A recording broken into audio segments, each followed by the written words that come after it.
जैसा कि आप सब लोग जानते हैं 28 अक्टूबर जो पिछली तारीख थी, ऑनरेबल सुप्रीम कोर्ट के ज़रिए एक ऑर्डर आया था उस दिन। तो उस ऑर्डर में कहा गया कि 10 लाख डिपॉजिट होना चाहिए डेटा के लिए और उसमें कॉपीज बनाकर दे देना चाहिए, हीरा ग्रुप को भी और एसएफआईओ को भी। लेकिन उसके बाद हुआ ये कि 10 लाख डिपॉजिट होने के बावजूद इन लोगों ने डेटा को वापस नहीं दिया और ये लोग मीटिंग करते हैं और उसके बाद एक रिपोर्ट सबमिट करते हैं।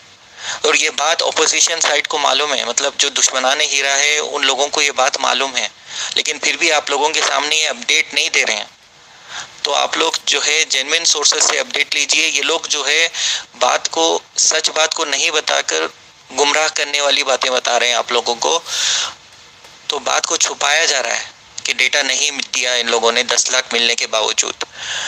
तो इन लोगों ने क्या कहा, जो डिपार्टमेंट्स की मीटिंग हुई थी, एसएफआईओ और एफएसएल और सीसीएस और एडिशनल सॉलिसिटर जनरल साहब, इन लोगों की जो मीटिंग हुई थी, ये लोग ये बता रहे हैं कि डेटा को कॉपी करने के लिए और ज़्यादा कैपेसिटी के हार्ड ड्राइव्स चाहिए। 160 टेराबाइट्स काफ़ी नहीं है, इसका डबल के करीब हमको ज़्यादा साइज़ चाहिए। तो इसमें और ज़्यादा एक्सपेंसेस होंगे और इसके लिए हमको हायर करना पड़ेगा टेक्निकल एक्सपर्ट्स को, जिसमें हमको और ज़्यादा एक्सपेंसेस होंगे कुछ महीनों के लिए। तो वो लोग बता रहे हैं कि हमको और एक्सपेंसेस भी होंगे और टाइम भी लगेगा। तो अभी देखिए आप लोग, अभी और कंटिन्यूस जो है ये लोग मामले को तूल दे रहे हैं, खींच रहे हैं बिला वजह। तो देखिए अभी तक डेटा नहीं दिया और इतने साल के बाद भी डेटा नहीं मिलने के बाद ये लोग अभी इस तरह की बातें कर रहे हैं। पिछली तारीख में भी ये लोग ये बात बता सकते थे, लेकिन वो वहाँ जब उन लोगों ने ये बात नहीं बताया, अभी ये लोग न्यू टॉपिक लेकर आ रहे हैं कि डेटा को ऐसा होगा कि ज़्यादा कैपेसिटी चाहिए और एक्सपेंसेस लगेंगे, इस तरह की बातें कर रहे हैं। और वो एक्सपेंसेस के ताल्लुक से ये लोग रिपोर्ट सबमिट कर रहे हैं सुप्रीम कोर्ट में। तो देखिए, तो आपा नवरेश शेख हमेशा आप लोगों के पैसों की हिफाजत करते हुए आप लोगों के पैसों को वापस देना चाहती है। तो फिर भी ये लोग जो है मुश्किल खड़ी कर रहे हैं रास्ते में। तो रुकावट कौन बन रहा है आप लोग समझ सकते हैं। फिर लोगों के और भी सवाल होते हैं। देखिए, बार बार आप लोगों के सवाल के जवाब देने के बावजूद आप लोग वही सवाल मत करिए प्लीज़, मैं रिक्वेस्ट करता हूँ। और जो लोग बार बार झूठ बोलते हैं उनकी बात सुनकर मेरे सामने ये सवाल मत पूछिए बार बार वही सवाल। तो ये सवाल क्योंकि बार बार पूछ रहे हैं आप लोग कि डेटा तो पहले से है, जब हम लॉगिन करते हैं हमारा नाम, इन्वेस्टमेंट कब किया, क्या किया, वो सब दिखता है। तो देखिए, डेटाबेस अलग अलग होता है। ये टेक्स्ट डेटा है जो आपको दिखाई दे रहा है, और भी किस्म का डेटा होता है। और जिस तरीके से सुप्रीम कोर्ट की रिपोर्ट में भी है कि डेटा बहुत कॉम्प्लेक्स है।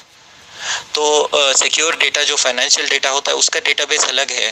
फिर जो इमेजेस होते हैं, जो पासपोर्ट कॉपी, आधार कॉपी, इसके जो फोटोज, इमेजेस वगैरह, उसका डेटाबेस अलग है। फिर जो शोरूम्स में जो गोल्ड दिया गया, जो खरीदो फरोख्त हुआ, और फिर जो कुछ लोगों को गोल्ड भी दिया गया, उसका डेटाबेस अलग है। और इस तरह की बहुत सारी चीज़ें हैं। विड्रॉल का डेटाबेस भी है। तो ये डेटा एक इन्वेस्टर के पीछे ये तमाम जो सर्वर्स होते हैं डेटा सेंटर में, वो कनेक्ट होकर आप एक जो लाइव डेटा है वो बता सकते थे, लेकिन डेटा सेंटर वापस नहीं दिया गया। तो आप लोग ये बात को समझिए कि डेटा बहुत कॉम्प्लेक्स है। आप लोग जो समझ रहे हैं कि हमें लॉगिन होने के बाद हमें ये दिखा, हमें वो दिखा, तो वही डेटा है, ऐसा नहीं है। डेटा मुकम्मल तौर पर नहीं मिला है हीरा ग्रुप को, और जो भी डेटा डाउनलोड हुआ है वो भी मुकम्मल नहीं मिला है, उसमें भी बहुत सारी चीज़ें मिसिंग है। तो आप लोग जो समझ रहे हैं कि डेटा पहले से है, पूरा डेटा है, ये तमाम बातें गलत है। तो फिर अभी नेक्स्ट सवाल ये भी कर रहे हैं लोग कि ठीक है, अभी इतने हज़ार लोगों को ऑलरेडी रिटर्न दिया गया, ऑलरेडी ट्रांसफ़र हुआ पैसा, तो वो फिर कैसे हुआ बगैर डेटा के? देखिए, वो हुआ है, लेकिन उसमें लोगों ने धोखेबाजी करने की कोशिश की। कुछ लोगों ने बैंक स्टेटमेंट को फोटोशॉप करके जो विड्रॉल अमाउंट था उसको एडिट करके ऐसा दिखाया कि हमें विड्रॉल मिला ही नहीं। तो ऐसे इस तरह की चीज़ें सामने आए हैं। और कुछ लोग जो गोल्ड ले चुके थे वो लोग नहीं बता रहे हैं कि गोल्ड मिला उन्हें।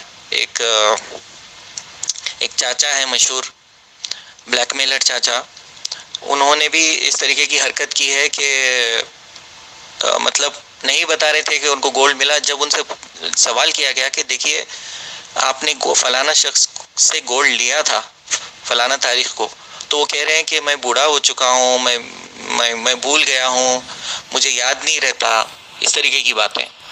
तो ये जो है गलत तरीका है। आपको गोल्ड मिलने के बावजूद या विड्रॉल मिलने के बावजूद फिर से आकर ये कहना कि हमें हमारा अमाउंट क्लेम करना है, या फिर गलत तरीके से ब्लैकमेल करके नाजायज़ तरीके से आप कुछ लोग इस तरीके की हरकत कर रहे हैं, फ्रॉड करने की कोशिश कर रहे हैं, धोखा देने की कोशिश कर रहे हैं, तो ये गलत तरीका है। ऐसी चीज़ें हो रही हैं। और ये तो अभी पिछला ऑर्डर आने के बाद सुप्रीम कोर्ट की तरफ से डेटा की कॉपी सेम टू सेम होनी चाहिए, SFIO के पास भी और हीरा ग्रुप के पास भी। अभी ये एक लीगल इश्यू बन गया है, तो बगैर डेटा के नहीं हो सकता है। तो देखिए, आप लोग समझने की कोशिश कीजिए तमाम बातों को। और अगली तारीख जो लिस्टेड है वो 19 जनवरी है। और देखिए, लीगल टीम तैयार है तमाम जवाब देने के लिए।